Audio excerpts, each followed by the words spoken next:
The Sunshine Grove neighborhood, located in the suburbs of Orlando, Florida, is a dream destination for many with its charming houses, lush gardens, and clean streets. Sunshine Grove is not only famous for its beauty but also for the strict management of the Homeowners Association, HOA. The HOA here is known for its stringent regulations, from maintaining the correct grass height to the color of window curtains. Everything must comply with the rules, and anyone who violates them will receive an immediate notice.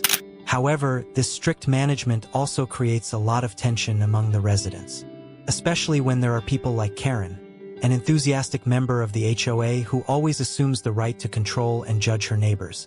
At 28 years old, John is a software engineer who works remotely.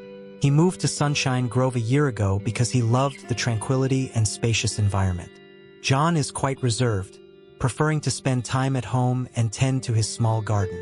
However, he often catches Karen's attention for trivial reasons, such as his car slightly encroaching on her property or not mowing the lawn to the required height. One beautiful morning, John was working in his living room, with sunlight streaming through the window, creating a warm atmosphere. He had just finished an important online meeting and was about to take a break when he heard a knock at the door. Opening the door, John saw Karen standing there, holding a yellow envelope, the familiar color of HOA notices. "Hi, John," Karen said in a cold tone. "Have you received my letter?" John nodded, recalling the letter he had received 2 days prior. In the letter, Karen demanded that he trim the trees in his garden because they obstructed the view and affected the overall aesthetics of the neighborhood. He had intended to do it but had put it off due to his busy schedule. "I've read the letter," John replied, "but I'm really busy with work right now. I'll trim them over the weekend." Karen frowned, clearly displeased. "Don't you understand how serious this is? Those trees not only ruin the beauty of the neighborhood but could also be dangerous in a storm. You need to take action immediately." John sighed, trying to stay calm. "I understand, but I really can't do it right now. I'll take care of it over the weekend. Okay?" Karen shook her head, her expression full of disappointment. "I can't accept this. If you don't comply with the rules, I'll have to report this to the HOA and request stricter measures." John could only nod and close the door. He felt exhausted by Karen's excessive interference, but didn't want to escalate the conflict. However, he didn't expect the situation to stop there. That afternoon, while John was working, the power in his house suddenly went out. He thought it might be a temporary outage and waited patiently. But after 30 minutes, the power still hadn't returned. John decided to go outside and check the electrical box. When he opened it, he discovered that the main power line had been deliberately cut. John immediately suspected Karen. He recalled their conversation that morning and felt that she might have done this to teach him a lesson.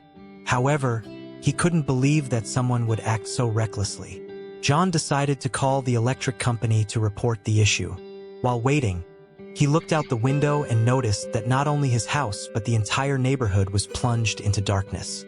A sense of unease washed over him. Did Karen realize that her actions had affected the entire neighborhood? After discovering the cut power line, John felt both frustrated and worried. He knew that this issue didn't just affect him but also had serious consequences for the entire neighborhood. He decided to call the electric company to report the problem, but before that, he wanted to confront Karen to clarify things. John stepped out of his house, the bright afternoon sun doing little to ease the tense atmosphere. He walked to Karen's house, just a few doors down. Along the way, he noticed many neighbors were also confused by the power outage. Some stood in front of their homes, looking up at the power lines as if hoping they would magically come back to life. When John arrived at Karen's house, she was standing in her yard, holding a pair of pruning shears, as if preparing to deal with a tree. She saw John and immediately looked annoyed. "John, what are you doing here?" Karen asked coldly. "Karen, I want to talk to you about the power outage," John replied, trying to stay calm. "I just found out that my power line was cut. Do you know anything about this?" Karen frowned, her expression unapologetic. "Are you blaming me? I only did what was necessary to protect this neighborhood. If you don't follow the rules, you have to face the consequences." John felt his blood boil. You cut my power line? Do you realize that not only did it affect my house, but also caused a blackout for the entire neighborhood? Karen looked slightly surprised but quickly regained her composure. I didn't think it would affect others, but if it did, it's your fault. You didn't follow the rules, and now everyone has to suffer the consequences. John couldn't believe Karen's lack of responsibility. Do you really not see what you did wrong? You can't just cut someone's power over something so trivial. Karen crossed her arms, her gaze defiant. I'm an HOA member, and it's my responsibility to ensure everyone follows the rules. If you don't like it, you can move out. The argument between John and Karen quickly drew the attention of the neighbors. Mrs. Mary stepped out of her house, looking concerned. What's going on? Why is the whole neighborhood without power? John turned to Mrs. Mary. Karen cut my power line, and it affected the entire neighborhood. Mrs. Mary looked at Karen in disbelief. Karen, did you really do that? That's incredibly dangerous and irresponsible. Karen still refused to take responsibility. I only did what was necessary. If everyone followed the rules, this wouldn't have happened. The Rodriguez family also came out, their 2 children looking around curiously. We need electricity to cook and take care of our kids, Mr. Rodriguez said. You can't just do something like that. Tom and Lisa, who had returned early from a business trip due to the power outage, also joined the argument. This is the last time we tolerate your excessive interference, Lisa said, her voice filled with anger. John realized that arguing with Karen wouldn't solve the problem. He decided to call the police to report the incident. While waiting, he and his neighbors inspected the electrical system and tried to fix the situation temporarily. When the police arrived, Karen remained confident and insisted she had done nothing wrong. I was just fulfilling my responsibilities, she told the officer. If everyone had followed the rules, this wouldn't have happened. The officer listened to both sides and concluded that Karen's actions were extremely dangerous and illegal. You cut the power without authorization, and it could have caused serious consequences, the officer said. We'll have to take you to the station for further investigation. Karen was taken away by the police, leaving the neighborhood in disarray. The neighbors began discussing the incident, and many felt relieved that Karen was finally being held accountable for her actions. John returned home, feeling exhausted but somewhat relieved.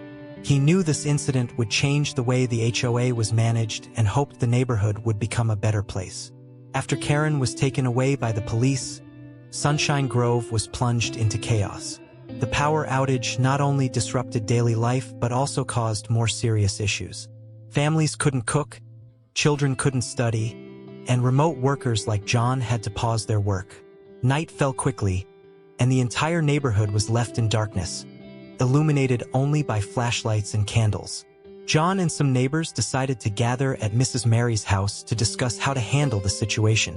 The atmosphere in Mrs. Mary's living room was tense, with everyone feeling anxious and frustrated. Mrs. Mary, who was considered the unofficial village elder of the neighborhood, spoke first. We need to act quickly. Electricity isn't just about convenience. It's also a safety issue. If someone needs medical equipment, the consequences could be dire. John nodded in agreement. I've already called the electric company, but they said it'll take a few more hours for them to arrive. In the meantime, we need to find a temporary solution. Mr. Rodriguez suggested, I have a small generator at home. We can use it to provide power to households with elderly people and children first. Lisa, who was an engineer, added, I can check the neighborhood's electrical system. Maybe we can temporarily repair the cut wires to restore power. Everyone agreed with the plan and began taking action immediately. John and Lisa went to inspect the main electrical box, while Mr. Rodriguez and Mrs. Mary distributed the generator. When John and Lisa reached the main electrical box, they discovered that the wires hadn't just been cut, but had been systematically sabotaged. It seems Karen didn't just cut my power line, John said, his voice filled with worry. She damaged the entire neighborhood's electrical system. Lisa nodded, her expression serious. This is very dangerous. If we don't fix it soon, it could cause a short circuit or even a fire. The two decided to immediately notify the police and the electric company about the situation. While waiting, they tried to make temporary repairs to prevent the risk of an electrical fire. News of Karen sabotaging the electrical system spread quickly throughout the neighborhood. Many people felt angry and uneasy. "She's truly out of control," one neighbor said. "We can't let someone like her continue living here." Mrs. Mary proposed, "We need to hold an emergency HOA meeting to discuss removing Karen from her position as an HOA member. She's caused too much trouble and no longer deserves that role." Everyone agreed and decided to hold the meeting the next morning. In the meantime, they continued to support each other to get through the long night without power. After receiving the report from John and Lisa, the police conducted a more thorough investigation. They discovered that Karen hadn't just cut the power lines, but had also vandalized public property in the past, though it had never been discovered. "We'll charge her with property damage and endangering the community," the officer told John. "She'll face serious consequences." John felt somewhat relieved but was still concerned about the neighborhood's future. "We need to change how the HOA is managed to prevent something like this from happening again." That night, Sunshine Grove gradually returned to peace thanks to the neighbors' efforts. Power was partially restored, and everyone could temporarily breathe easier. However, they knew there was still much work to be done to ensure the safety and harmony of the community. The next morning, the Sunshine Grove neighborhood woke up to an unusual atmosphere. The power had been fully restored thanks to the efforts of the electric company and the support of the neighbors. However, the events of the previous night still lingered in everyone's minds. The residents gathered at the community center to attend an emergency HOA meeting, where the fate of Karen and the future of the neighborhood would be decided. The meeting began with a full turnout of residents. Mrs. Mary, who was elected as the chairperson, spoke first. "We all know what happened last night. Karen, a member of the HOA, sabotaged the electrical system, causing serious harm to the entire neighborhood. We need to discuss and make a decision about this matter." John stood up, his tone serious. "I believe Karen no longer deserves to be a member of the HOA. She has abused her power and caused a lot of trouble for the community. We need to remove her and change the way the HOA is managed to prevent something like this from happening again." Many people agreed with John's opinion. Mr. Rodriguez added, "We need a more transparent and fair HOA. We can't let one person make decisions unilaterally without the community's consent." After some discussion, the residents decided to vote on removing Karen from the HOA. The result was an overwhelming majority in favor of the decision.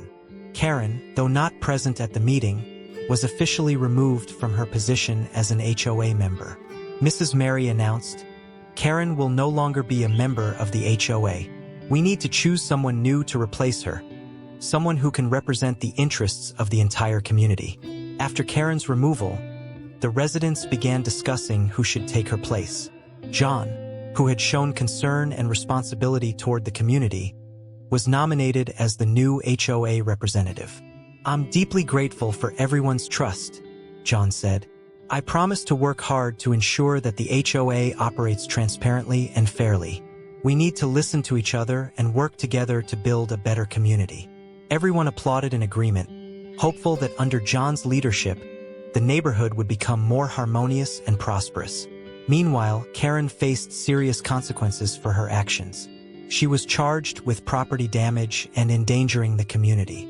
The court decided to impose a hefty fine on her and required her to attend community responsibility classes. After realizing the consequences of her reckless actions, Karen wrote an apology letter to the residents of Sunshine Grove. "I'm sorry for what I've done. I didn't realize that my actions could cause such serious harm. I hope everyone can forgive me." With John's new leadership, Sunshine Grove gradually returned to peace. The residents learned a lesson about unity and community responsibility. They understood that a good community could only be built when everyone listened to and respected one another. The story ended with a bright future for Sunshine Grove, where people lived in harmony and worked together to grow. John, once an ordinary neighbor, had become a trusted representative, guiding the community through difficulties and toward a better future.